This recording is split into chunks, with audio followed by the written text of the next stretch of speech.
Once upon a time, a turtle was walking on the road, and a hare saw him and started laughing loudly. Ha ha ha, look at you! You are so slow! The tortoise got angry and challenged the hare to race. The hare immediately agreed and saying, "Why not? I am faster than you. I can beat you anytime."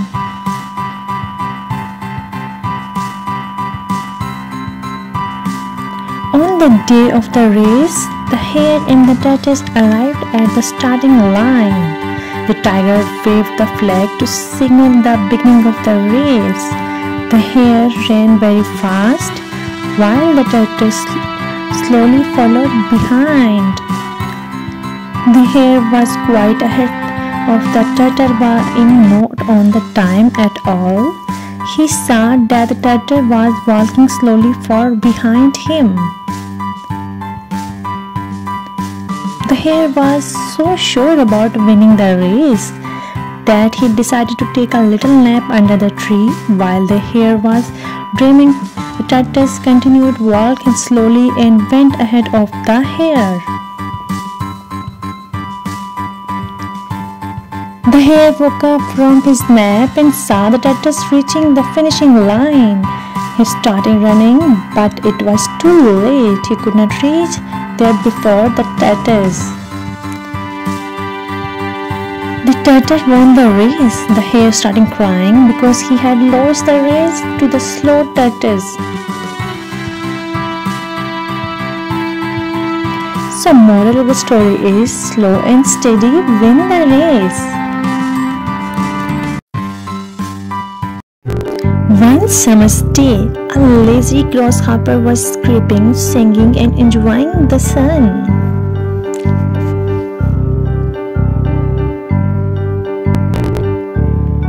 The grasshopper saw an ant working very hard to gather food. The grasshopper called out the ant, "Stop your silly work and have fun with me." "No," replied the ant, "I am gathering food for winter. I suggest you to do the same." But grasshopper simply ignored the ant. The grasshopper spent the rest of the sunny days having fun. When winter finally began, the grasshopper could not find anything to eat.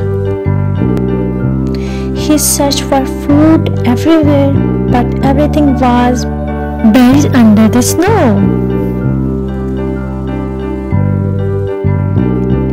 He remembered the hard-working ant. He went to her house and cried, "I am hungry. I could not find anything to eat." The ant felt pity on him. The ant called the grasshopper inside and gave him food.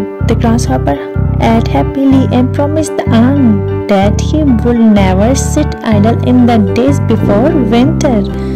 Moral of the story: be responsible and prepare for the days of necessity. Once upon a time, a crow was flying with a piece of cheese in his mouth.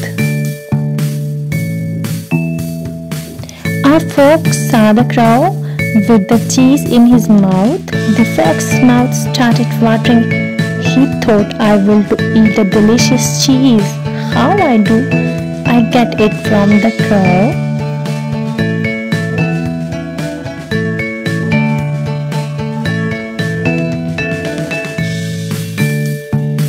The fox stood beneath the tree where the crow was sitting. He started praising the crow. "I have heard that you are a very good singer. I would love to hear your sweet voice. Please you sing for me, dear crow."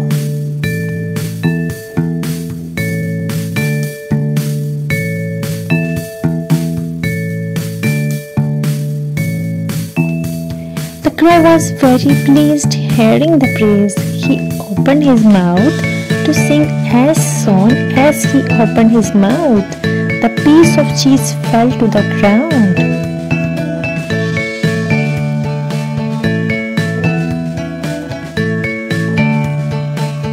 cunning fox quickly grabbed the cheese.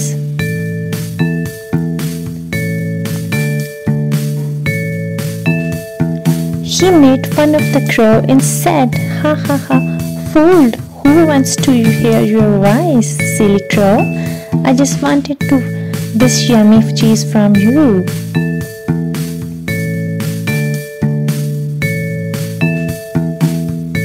The fox walked away happily eating the cheese, while the crow sat on the tree and cried silently.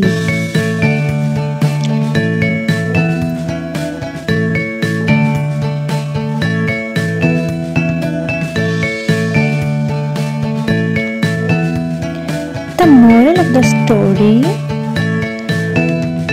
don't trust flatterers. Mary, Mary, quite contrary, how does your garden grow? With silver bells and cockle shells and pretty maids all in a row.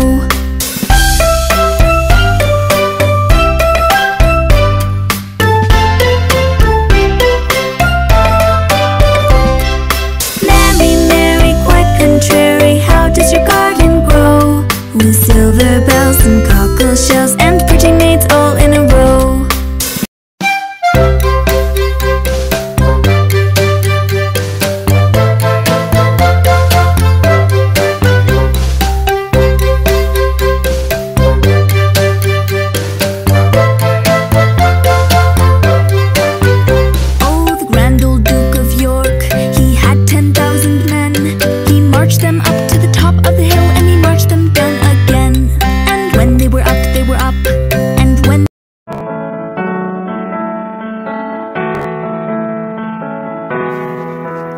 Once upon a time, Mummy Pig and her 3 little pigs lived in a house in the woods. Mummy Pig did not have enough money to look after the 3 little pigs. Mummy Pig told the 3 little pigs that they would have to leave her and make their own fortune. The next day, the 3 little pigs left and went into the woods. They did not see a big bad wolf watching them from behind a tree.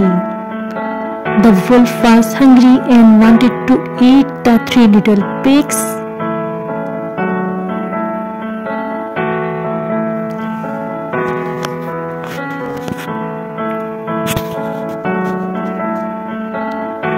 The 3 little pigs met a man with some straw.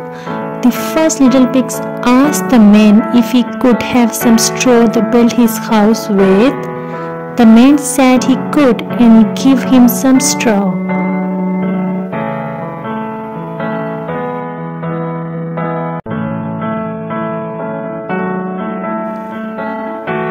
The first little pig made a house from the straw. He was very happy with the straw house. The other 2 little pigs waved goodbye and carried her through the woods. The first little pig went into his straw house.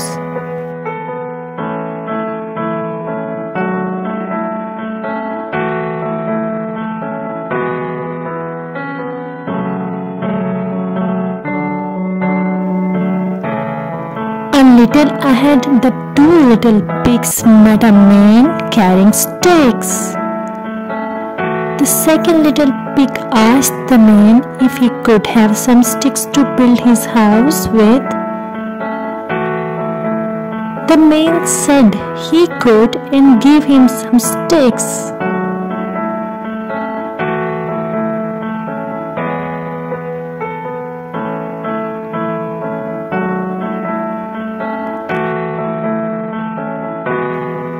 The second little pig made a house from the sticks. He was very happy with his house made from sticks. The third little pig waved goodbye and carried on through the woods. The second little pig went into his house made from sticks.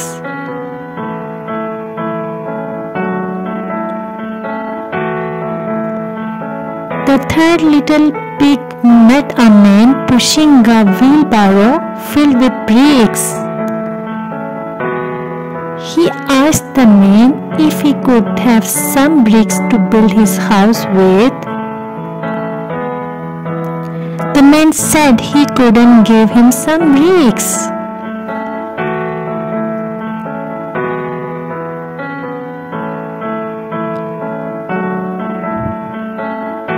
The third little pig worked very hard and made his house from bricks. He was very happy with his house made from bricks. He wanted his house to be stronger than the other two.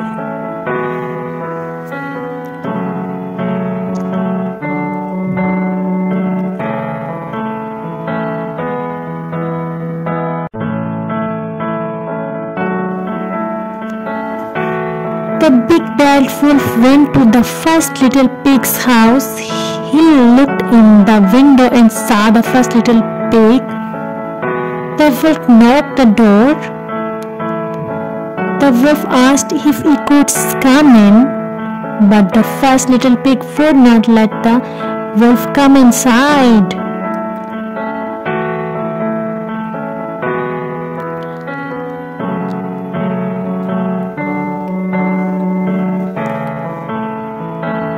The big bad wolf huffed and puffed.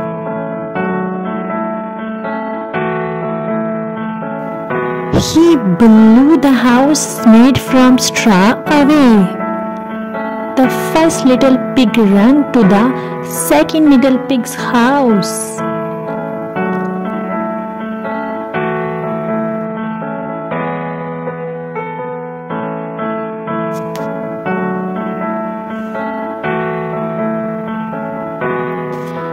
The big bad wolf went to the second little pig's house. He looked inside and saw the two little pigs. He knocked on the door and asked if he could come in, but two little pigs would not let him come inside.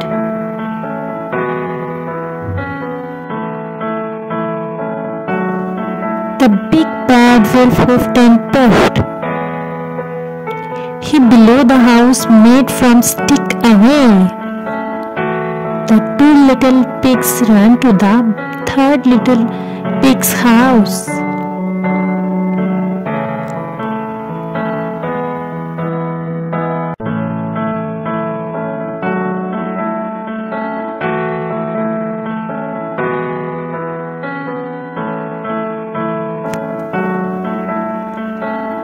The big bad wolf went to the third little pig's house. He looked in the window and knocked on the door. The three little pigs were all in the house together. The big bad wolf asked if he could come in, but the three little pigs would not let him come inside.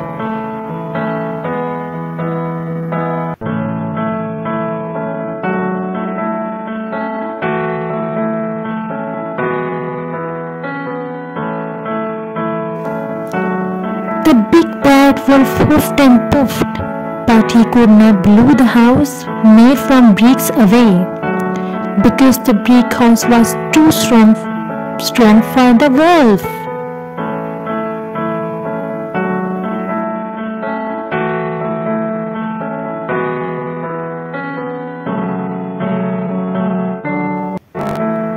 The big bad wolf carried a ladder to the house. He was going to climb down the chimney and into the house that way.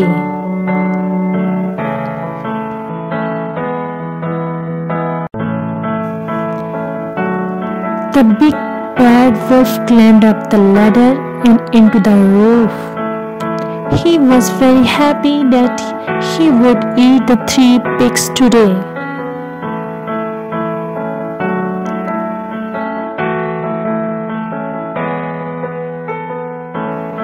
The big bad wolf jumped down the chimney and he landed into a pot of boiling water.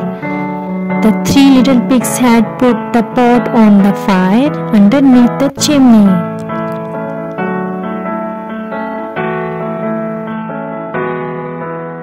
The big bad wolf was burned badly. He jumped out the pot and ran out the house. The three little pigs were very happy. They did not have to fear of wolf anymore. They lived happily ever after. Once there was a wolf who was starving. He saw a healthy house dog passing by and greeting him humbly.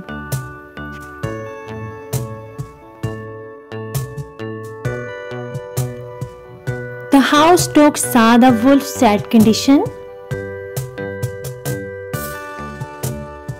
He asked the wolf to accompany him to his master so that he can get some food.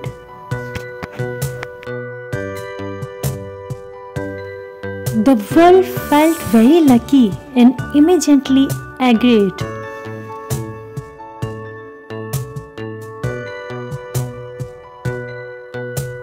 Suddenly, the wolf noticed that the hair on the dog's neck was worn and the skin was chipped.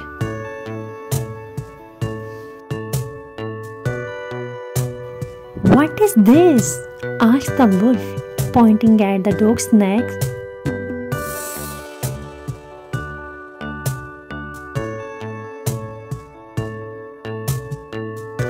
"Oh, it is nothing," said the dog. "This is where the collar is put on to keep my chain up."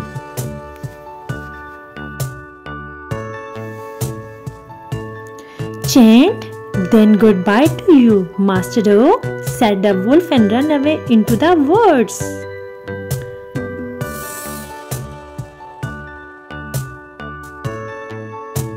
So the moral of the story, there is nothing worth so much as liberty and freedom. Once a town mouse was visiting his friend the country mouse for dinner.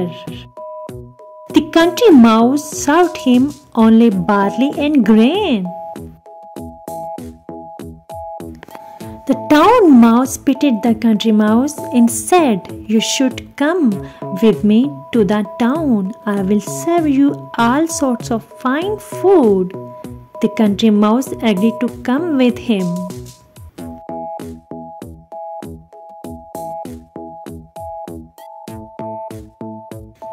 The next morning, both of them went together to the town. They arrived late at night. The town mouse suggested that they should eat after such a long journey.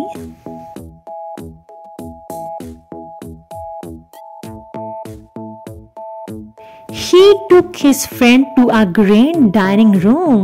The country mouse had seen nothing like it. The dining table was filled with the leftovers of a fine feast. They eat cakes, jellies, cheese, and everything nice.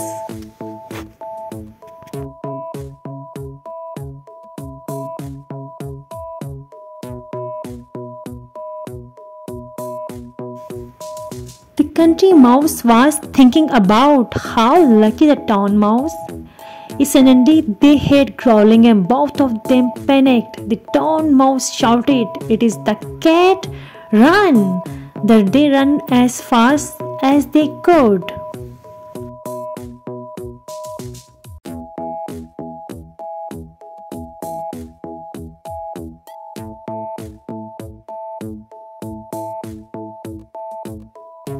"I think I had to back to home," said the country mouse. "I have rather barley and grain and live in peace than eat cake and cheese and live in fear."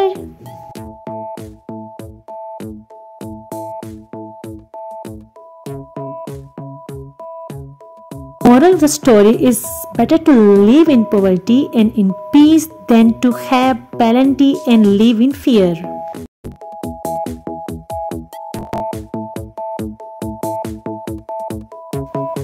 Once upon a time, the mice had a meeting to figure out how to deal with their common enemy, the cat. Some said this and some said that. Many ideas were discussed, but the mice could not find a solution.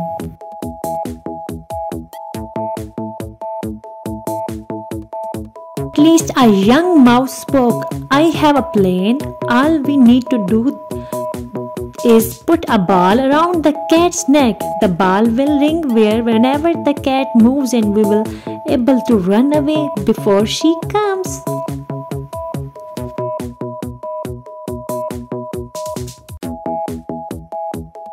All mice were surprised upon hearing the plan of the young mouse and starting celebrating.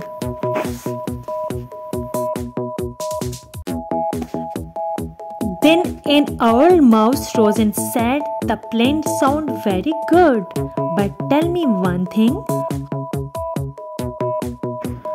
Who will bell the cat?"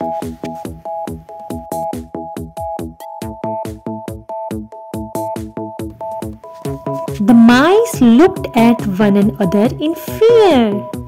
Nobody had an answer. Moral of the story is, it is easy to propose impossible remedies. Once a donkey was wandering in the forest. He found a lion's skin left by a hunter.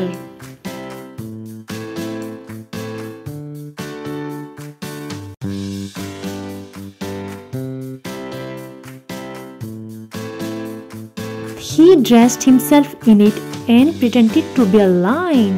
All the animals mistook him for the lion. They started running away in terror.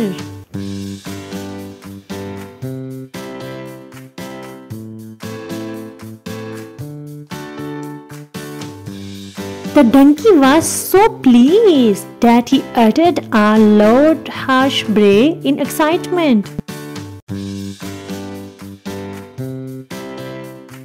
Fox, who ran with the rest, stopped after hearing the voice. He approached the donkey and said, "If only you did bray, you would have frightened me too."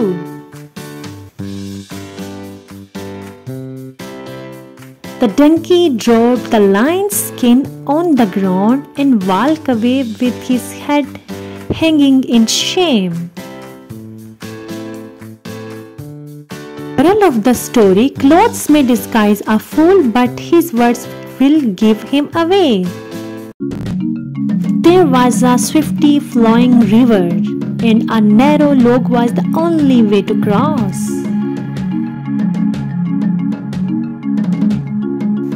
Two goats came at the same time on either side of the log, but their pride would not allow the other goat to cross it first.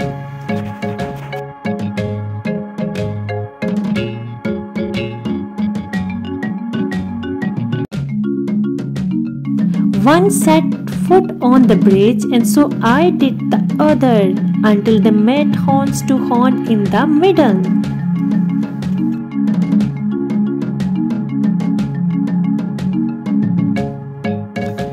"Let me pass first," said one of the goats. "Never, you got out of my way," said the other one.